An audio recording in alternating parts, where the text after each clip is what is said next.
কৃষ্ণ শংকৰ গুৰু হৰি ৰাম ৰাম ৰাম ৰাম কৃষ্ণ। এতিয়া ভাৰতবৰ্ষত 10টাতকৈ অধিক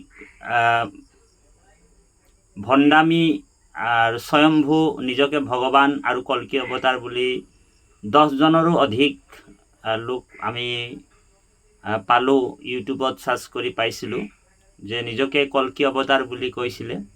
আৰু কিছুমানে ধন টকা পইচা ঐশ্বৰ্য বিভূতিৰ বলত কৈছে, কিছুমানে অকণমান ৰাজহুৱাভাৱে ৰাইজ কেইজনমানক গোটাই ভকত কেইজনমান গোটাই অন্ধ ভকত কেইজনমান গোটাই নিজকে কল্কি অৱতাৰ বুলি কোৱা হৈছিলে। আৰু সেইসকলে ইতিমধ্যে কিছুমানে চেণ্ট্ৰেল জেলৰ ভাত খাই আছে আৰু কিছুমান যেনিবা ৰেহাই পাইছে। গতিকে আপোনালোক ভাগৱতৰ এটা কাহিনী আছে, ভগৱান কৃষ্ণৰ নিচিনাকৈ এজনে অৱতাৰ হৈছিল, কৃষ্ণৰ নিচিনাকৈ সজাই লৈছিলে। যেনেকৈ কৃষ্ণৰ নিচিনা এজন সজাই লৈছিলে, তাৰ নাম আছিলে পণ্ড্ৰক। পণ্ড্ৰকে নিজকে কৃষ্ণ সজাই লৈছিলে আৰু কৃষ্ণক চিঠি এখন লিখিছিলে যে তুমি কৃষ্ণ নোহোৱা, মইহে কৃষ্ণ, গতিকে তুমিহে ভেগ ধৰি আছা, আচল কৃষ্ণ মই জগতৰ ঈশ্বৰ, মই বাসুদেৱ বুলি কৈছিলে পণ্ড্ৰকে। আৰু ভগৱান কৃষ্ণক দ্বাৰকাত চিঠি পঠালে। ভগৱান চিঠিখন চালে, দেখিলে যে হয় এজনে ডুপ্লিকেট কৃষ্ণ ওলাইছে। তাৰপিছতে 4খন হাত মানে ডুপ্লিকেট 4খন হাতো লগাই লৈছিলে আৰু নিজকে কৃষ্ণ বুলি কৈছিলে, দ্বাৰকাপতি বুলি কৈছিলে। ঠিক তেনেকৈ আজিৰ কলিযুগতো স্বয়ম্ভু ভগৱান বহুতেই ওলাব, ভৱিষ্যতেও ওলাব, এতিয়াও ওলাইছে, ওলাই থাকিব। তো কথা হ'ল কি, আমি সেই স্বয়ম্ভু ভগৱানবিলাকৰ নামো নলওঁ, কাৰণ নাম লোৱাটো এটা অপৰাধ বুলিয়ে ভাবোঁ, পাপ বুলি ভাবিছোঁ। কাৰণ নিজকে ভগৱান বুলি কৈছে স্বয়ং ভগৱান কৃষ্ণই। তেতিয়া পণ্ড্ৰৰ ওচৰলৈ আহিল, দ্বাৰকাৰ বাসীৰ মানে অলপ খং উঠিল। ভগৱন্তক কৈছে যে তোমাৰ মানে নিচিনা ভেগধাৰী এজনে ওলাইছে, গতিকে তেওঁক শাস্তি নিদিয়ে কিয়? যদুপতিয়ে কৈছে যে ভগৱান কৃষ্ণই কৈছে যে ঠিক আছে মই যাওঁ বুলি ভগৱন্ত কৃষ্ণ সেই পণ্ড্ৰক ৰজাৰ তালৈ গ'ল আৰু দেখিল যে সঁচাকৈ তেওঁ মানে ভেষে ভূষণে মানে গোটেই হেৰিয়ে মানে প্ৰভু ভগৱন্তৰ মানে নিজৰ ৰূপটো ল'ব বিচাৰিছে। তেতিয়া ভগৱান কৃষ্ণই চালে যে পণ্ড্ৰক যে নিজে মানে কৃষ্ণ হ'ব বিচাৰিছে। তেতিয়া ভগৱানে কি কৰিলে, পণ্ড্ৰকক ক'লে ঠিক আছে। পণ্ড্ৰকে কৈছে যে তুমি যিটো চক্ৰ ধৰি আছা সেইটো তোমাৰ চক্ৰটো ডুপ্লিকেট, সেই বুলি ক'লে। তেতিয়া ভগৱান ক'লে ঠিক আছে, তেতিয়া মোৰ এই চক্ৰটো এৰি দিছোঁ, তুমি ধাৰণ কৰি দেখুওৱা। আৰু ভগৱন্তৰ চক্ৰটোত কোটি সূৰ্যৰ সমান এটা এটা ধাৰ, যেনেকৈ কৰত নিচিনা ধাৰ, এটা এটা মানে ধাৰত কোটি সূৰ্যৰ মানে তেজ প্ৰকাশিত হয়। আৰু যেতিয়াই পণ্ড্ৰকক ধাৰণ কৰিবলৈ দিলে, পণ্ড্ৰক কি ধাৰণ কৰিব, পণ্ড্ৰকৰ ডিঙিটো কাটি পেলালে স্বয়ম্ভু ভগৱান আৰু মৰি থাকিল। ঠিক তেনেকৈ অসমতেই নহয়, ভাৰতবৰ্ষত অনেক ভণ্ডামী কৃষ্ণ কল্কি অৱতাৰ বুলি নিজকে পৰিচয় নিদিয়া নহয়, তেওঁলোকৰ ভুল নহয়। গতিকে সেই আমাৰ এটাই অনুৰোধ বা সেই ভণ্ডামীসকলক যে নিজকে কেতিয়াও ভগৱান সাজিব নালাগে। ভগৱন্তৰ সেৱক হিচাপে, ভগৱন্তৰ দাস হিচাপে নিজকে ভাবিব। কাৰণ আমাৰ জগতগুৰু শ্ৰীমন্ত শংকৰদেৱ স্বয়ং ভগৱন্তৰ অৱতাৰ, শাস্ত্ৰত প্ৰমাণিত আছে, ৰুদ্ৰজামালতো আছে, ভৱিষ্যত পুৰাণতো আছে। আৰু মহাপুৰুষ মাধৱদেৱেই নিজেই বিশ্বৰ এজন মহান পণ্ডিত, মহান দ্বিতীয় গুৰুস্বৰূপ, তেৰাৰ অনুপম সৃষ্টি, যি মানে নামঘোষাতে তেখেতে একে মুখেৰে কৈছে, আপোনালোক গম পাব, নামঘোষাত একেটা হেৰিতে শব্দতে কৈছে। নামঘোষাৰ এইটো প্ৰায় আপোনাৰ মানে আপোনাৰ 53-54 নামঘোষাত আছে। এইটো আপোনালোক চাব, মহাপুৰুষ মাধৱদেৱেই গুৰুৰূপে শংকৰদেৱকে গুৰু বুলি কৈছে। ইয়াতে আছে, আপোনালোক চাব। প্ৰায়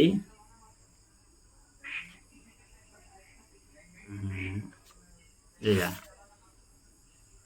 ইয়াতে কৈছে দেই কৃষ্ণ কৃষ্ণ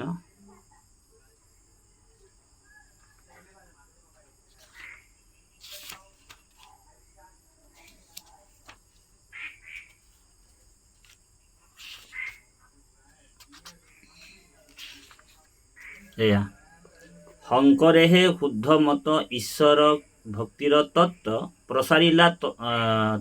প্ৰচাৰিলা শাস্ত্ৰহাৰ জানি তাহাংক নজানি মূঢ়ে জীৱিকাৰ অৰ্থে ফুৰে আপোনাৰো মহত্ব বখানি। 53 নম্বৰ নামঘোষাত শ্লোকত আছে, শংকৰে সংশয় ছেদি শাস্ত্ৰৰ তত্ত্বক ভিদি প্ৰচাৰিলা কৃষ্ণৰ ভকতি, তাংক এৰি কি কাৰণে আনক বুলয় গুৰু কিনো লোক মহামূঢ়মতি। 54 নামঘোষাত আছে, ঘোষাফাঁকিত আছে, নজানে শাস্ত্ৰৰ নয় যেই আহে তাকে কয় ছেদিবাক নপাৰে সংশয়, গুৰু বোলাই তথাপিও তো ফুৰয় লোকৰ মাজে মান্য শতকাৰ খুজি লয়।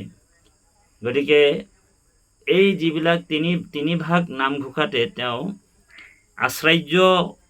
আশ্চৰ্য সংহতি পৰা তেওঁ এই তত্ত্বটো আনিছে। কেশৱানম পৰু দেৱ ন নামনম ধৰ্ম উত্তম, শংকৰানম পৰু গুৰু ন ভক্তি সজ্জনাধীনা। আৰু এই শ্লোকবিলাককে তেওঁ ভাঙনি কৰি এই তত্ত্বটো আনিছে। গতিকে বাপাই সমস্ত নামঘোষাতে প্ৰমাণিত হৈ আছে যে শংকৰদেৱেই একমাত্ৰ আমাৰ গুৰু। তাৰপিছতে আপোনাৰ ভৱিষ্য পুৰাণ আছে, মই অকণমান মোৰ আগৰ ভিডিঅ'টো মই দেখুৱাইছোঁ ভৱিষ্য পুৰাণ, ৰুদ্ৰজামালতো আছে, আকৌ হৰগৌৰী সংবাদতো আছে সঁচাকৈ শংকৰদেৱেই একমাত্ৰ গুৰু বুলি। গতিকে ভণ্ডামীসকলৰ যিসকল স্বয়ম্ভু গুৰু ওলাইছে, সেই গুৰুসকলৰ কথা কোনোবা ধৰ্মগ্ৰন্থ শাস্ত্ৰত আছে নেকি যে হয় বোলে তেওঁ অৱতাৰ হ'ব, গতিকে এই কথাটো কল্কি যুগত অৱতাৰ হ'ব, তেওঁ গুৰু হ'ব, তেওঁ ভগৱান হ'ব, এই কথাটো ক'তো উল্লেখ আছে যদি তেওঁলোকৰ যিবিলাক শিষ্য বা তেওঁলোকৰ যিসকল ভকত আছে সেইসকলে আমাক শাস্ত্ৰ প্ৰমাণিতভাৱে যদি আমাক দেখুৱাব পাৰে, তেতিয়া আমি মানি ল'ম যে তেওঁ এজন গুৰু হয়, তেওঁ ভগৱান, তেওঁ গুৰু হয় বুলি। কিন্তু আমিতো শংকৰদেৱৰ বিষয়ে প্ৰমাণিতভাৱে দেখুৱাইছোঁ যে সঁচাকৈ শংকৰদেৱ এজন মহাপুৰুষ হয়, আৰু মহাপুৰুষৰ লক্ষণ আছে, আৰু মহাপুৰুষৰ লক্ষণৰ কাৰণে তেওঁক গুৰু বুলি কৈছে আৰু ভগৱান বুলিও কৈছে। কাৰণ ত্ৰিভুৱন বন্দন দৈৱকী নন্দন জুহৰি মাৰল কংখ, জগজন তাৰণ দেৱ নাৰায়ণ শংকৰ তাকেৰি অংশ। গতিকে আমি এতিয়া মহাভাগৱতৰ দ্বাদশ খণ্ডত যিটো আছে কল্কি অৱতাৰ, আমি অন্য পুৰাণলৈ নাযাওঁ, যিহেতু আমি ভাগৱত ইয়াত কলিৰ ধৰ্ম নিৰ্ণয়ৰ পিছত এয়া পদবন্ধে আছে, এয়া শ্ৰীমদ ভাগৱত দ্বাদশ খণ্ড শ্ৰীকৃষ্ণাই নমো।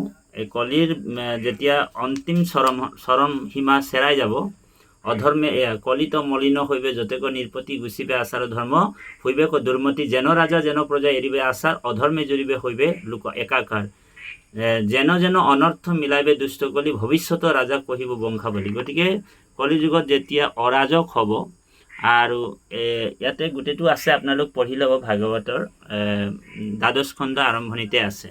তাৰপিছতে কলিৰ যেতিয়া একেবাৰে শেষ হ'ব, এতিয়া কলি যুগৰ আয়ুটো কৈছে 4,32,000 বছৰ, 4,32,000 বছৰ।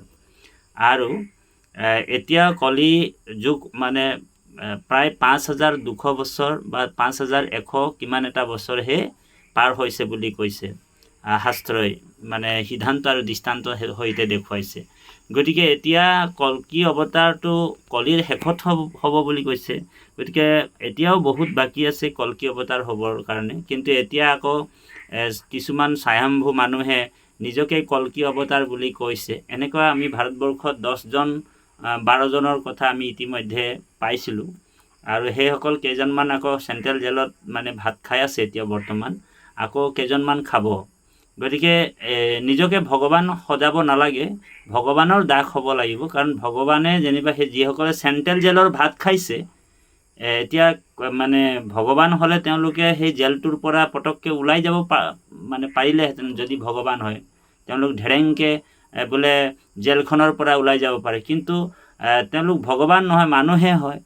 গতিকে নিজকে এক্টিং কৰি ভগৱান বনাই ৰাখিছিলে। সেইকাৰণে তেওঁলোক জেলতে আজি প্ৰায় 20 বছৰ 10 বছৰ 15 বছৰলৈকে জেলতে মানে পৰি আছে। তেওঁলোক নকলি ভগৱান, সেইকাৰণে তেওঁলোকে পৰি আছে। গতিকে মানুহ কেতিয়াও ভগৱান হ'ব নোৱাৰে। ভগৱন্ত হ'লে ঐশ্বৰিক গুণ হ'ব লাগিব, ঐশ্বৰিক শক্তি থাকিব লাগিব। আৰু গতিকে সেইকাৰণে কৈছে, ইয়াতে কৈছে কলিৰ শেষত কি হ'ব?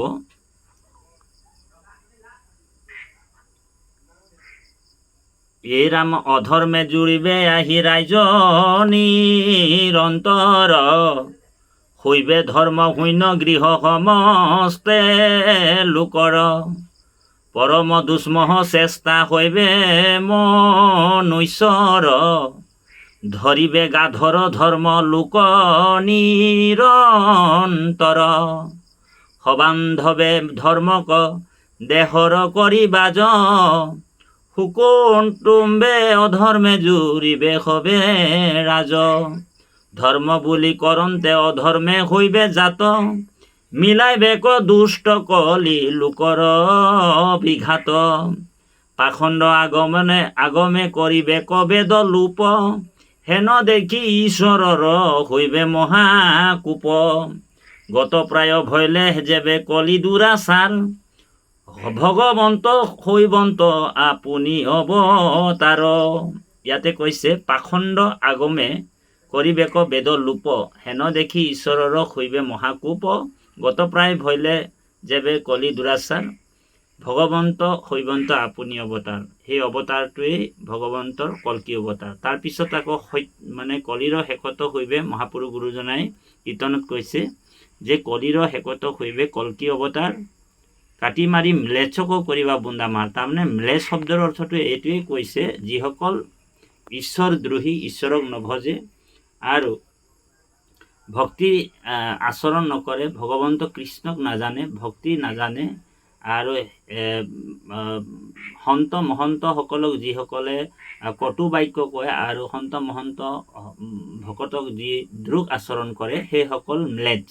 আৰু সেই ম্লেচ্ছসকলক ভগৱন্ত যেতিয়া অধৰ্ম হ'ব, তেতিয়া ভগৱন্ত কল্কি অৱতাৰ হ'ব। এই দুলৰী চন্দত কৈছে, এয়া দ্বাদশ খণ্ড ভাগৱত দুলৰী চন্দত কৈছে, শুক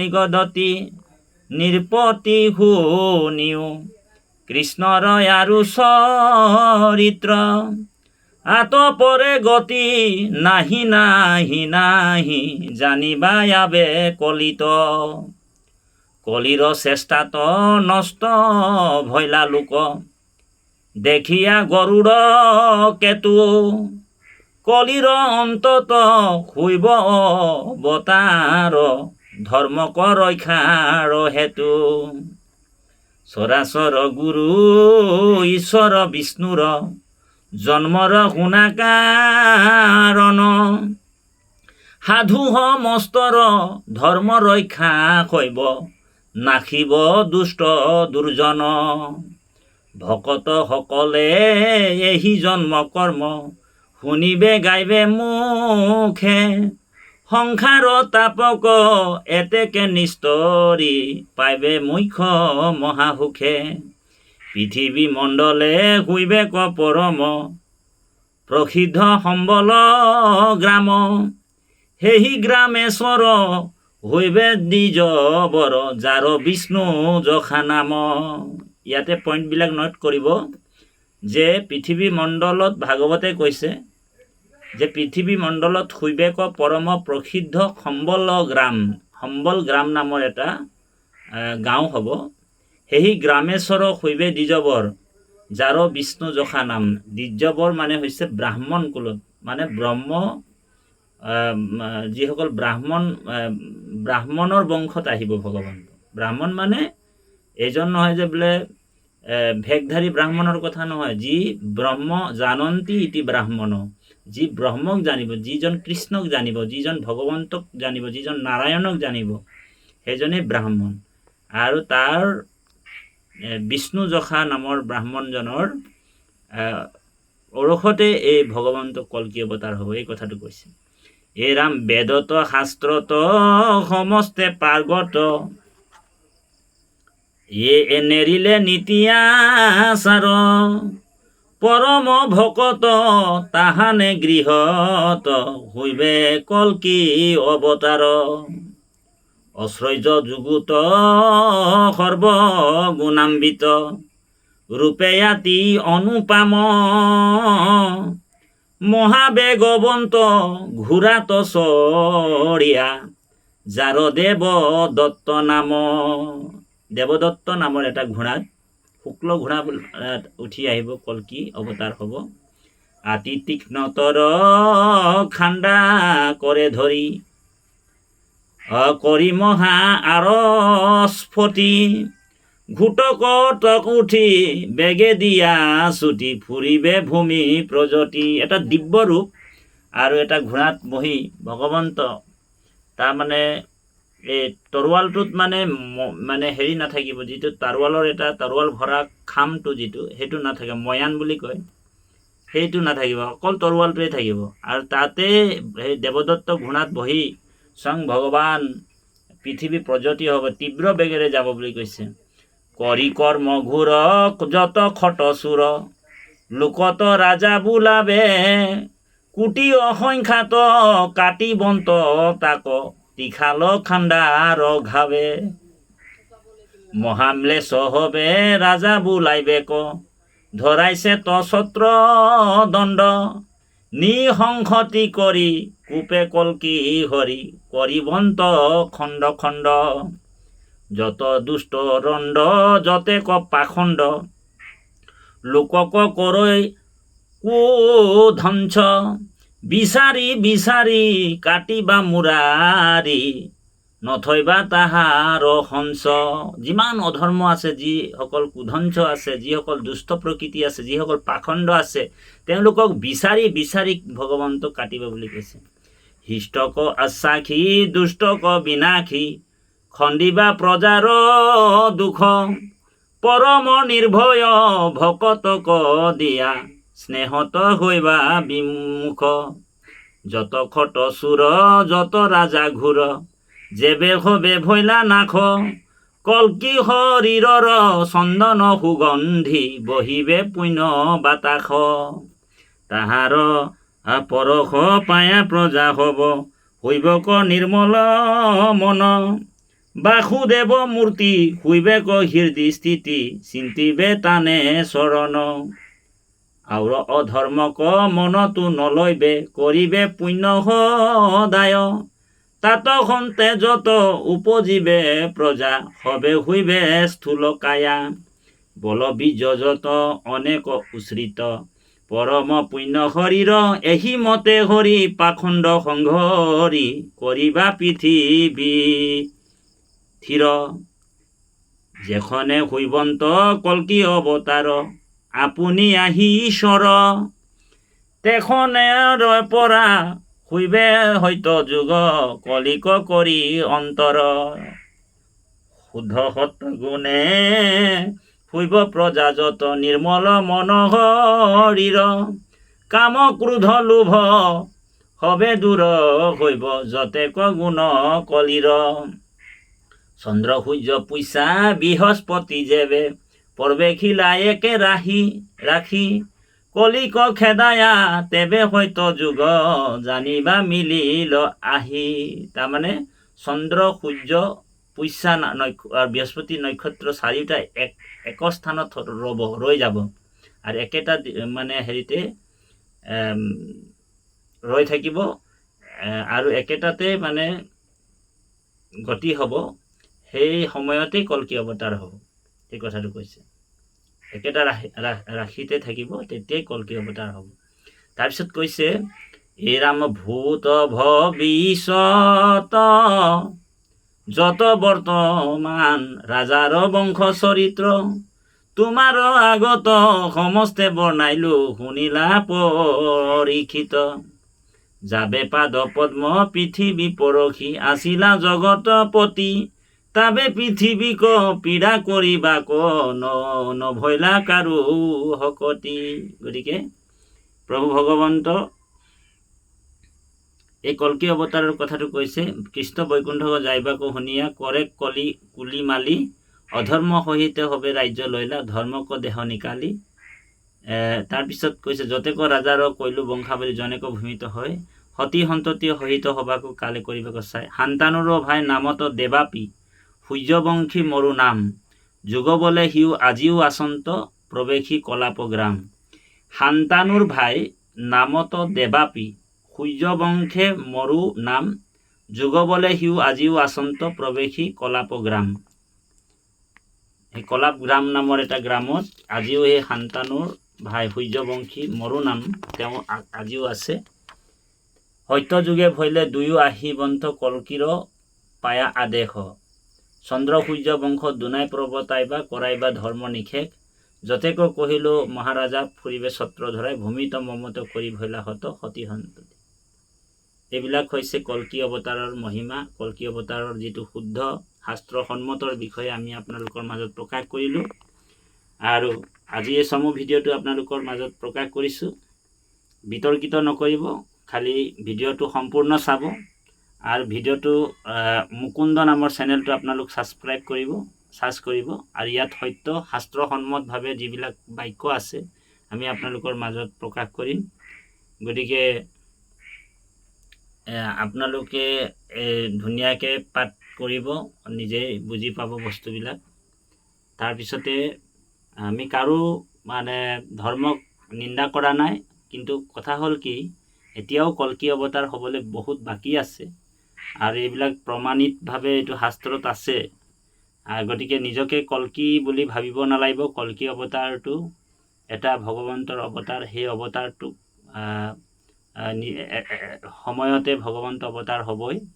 গতিকে আমি যিসকল স্বয়ম্ভু গুৰু ওলাইছে বা ভগৱান বুলি কৈছে নিজকে, তেওঁলোকে এইবিলাক শাস্ত্ৰ অধ্যয়ন নকৰাকৈ এনেই 10-12 জন গোটাই বা 5-6 জন গোটাই ৰাজনৈতিক বা কোনোবা ৰাজনৈতিকৰ নেতাৰ লগত মিলি এইবিলাক শাস্ত্ৰ অধ্যয়ন নকৰাকৈ ধনৰ বলত বা কিবাৰ বলত আগবাঢ়িব পাৰে, কিন্তু তেওঁৰ বিনাশ হয়, বিনাশ হ'ব।